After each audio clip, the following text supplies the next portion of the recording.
పైగా రాజకీయ నాయకుల చిన్న హెల్ప్ నిజంగా జరిగితే అసలు ఉండదు. మనకి ఏదో 10 పైసలు ఇచ్చి 90 పైసలు కొట్టాడు ఇడే అదవా అనుకుంటారు. అవును.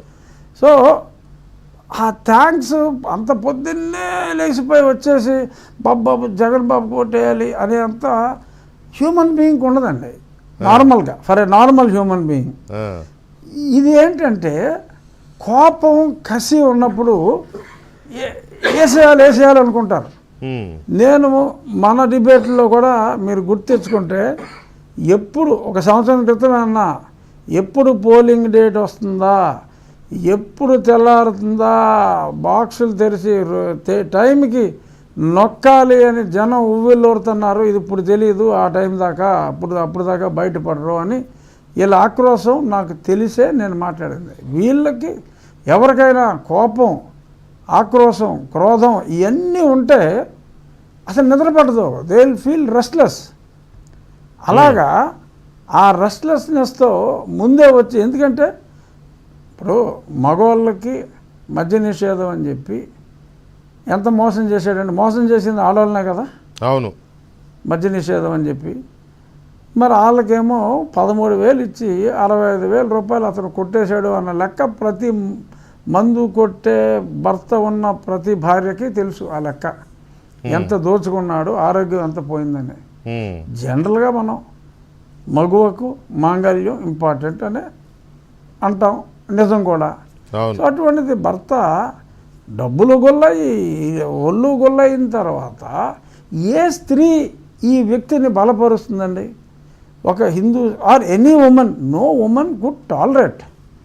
అది ఆ టర్న్ అవుటే లేడీస్ ముందే వెళ్ళిపోయి క్యూలో నుంచుంటాం, ఈయన్ని లేపేయాలరా బాబోయ్ అన్న ఆక్రోశం తప్ప, హే మనకి చాలా హెల్ప్ చేశాడు వీడు, మనం ముందే వెళ్ళిపోదాం రావే లక్ష్మి సుశీల అని ఎవరో మాట్లాడుకోరండి. వేసేయాలి అని చెప్పి వెళ్ళిన బ్యాచే తప్ప వేరే కానే కాదు. అసలు ఉద్యోగస్తులు టర్న్ అవుట్ చూశారు కదా వెంకటేశ్వర గారు, ఎప్పుడు 150,000 170,000 దాట్లా. 4,60,000 మంది ఉద్యోగస్తులు ఖచ్చితంగా ఓటేశారు. అందులో 85% ఏదన్నా కులం రీత్యావో పొరపాటున ఏదన్నా మతం రీత్యానో వాళ్ళు కూడా ఇలా ఏదన్నా కొన్ని చోట్ల ఓవర్ షాడో ఒక 15% అనేది కూడా చాలా ఎక్కువ ఏదో ఉంటుంది. But 85% people are voted for కూటమి whoever is the candidate at that particular place.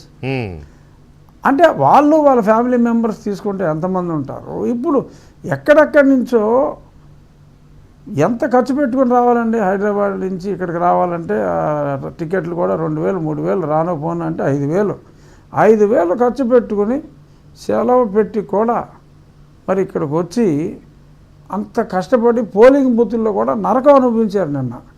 ఈ మిషన్లు పనిచేయక పనికిమాలిన కన్ఫ్యూజన్లో రాత్రి 11 అయినా కూడా నేను ఆల్మోస్ట్ చాలా బూతులు కవర్ చేశాను నా దాంట్లో. సారీ అండి మీరు ఎక్కువసేపు వెయిట్ చేస్తున్నట్టున్నారు, బట్ దయచేసి మీరు ఉండాలి అంటే మీకు ఓటేద్దామని వచ్చాం రాజుగారు, ఉంటాం మేము ఎంత లేట్ అయినా ఉంటామని ఎంతోమంది మాట్లాడటం జరిగింది. సో ఒక కసి అన్నదే నేను చూసా. అది నా ఒక్క నియోజకవర్గంలో కాదు, ప్రతి దగ్గర అదే సీను.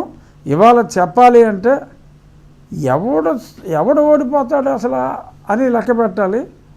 మా కూటమిలో అసలు నెగ్గేది ఎవడరా, అసలు పులివెందుల్లోనే ఆల్మోస్ట్ జంక్షన్లు జామ్ అయినాయి అంట అన్న రీతిలో ఉంది. సో వైసీపీ వాడు నెగ్గేది ఎవడో చెప్పడం చాలా కష్టంగా ఉంది.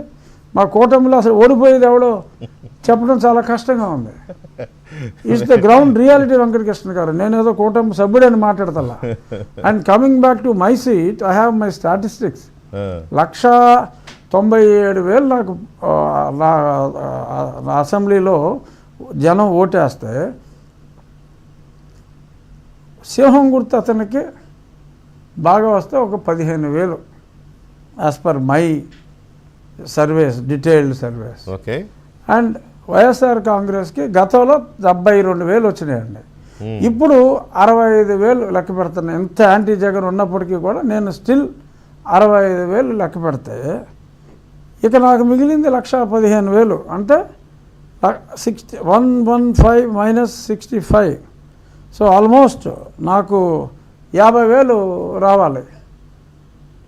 సో మై మెజారిటీ ఈవెన్ కాస్త ఎక్కువ వచ్చినా, ఇతనికి ఒక 5,000 ఎక్కువ వచ్చినా, anywhere it should vary between 35 to 50. ఇవాళ ఉన్న ఈ పెనుగాలి చూస్తే ఇట్ విల్ స్టాండ్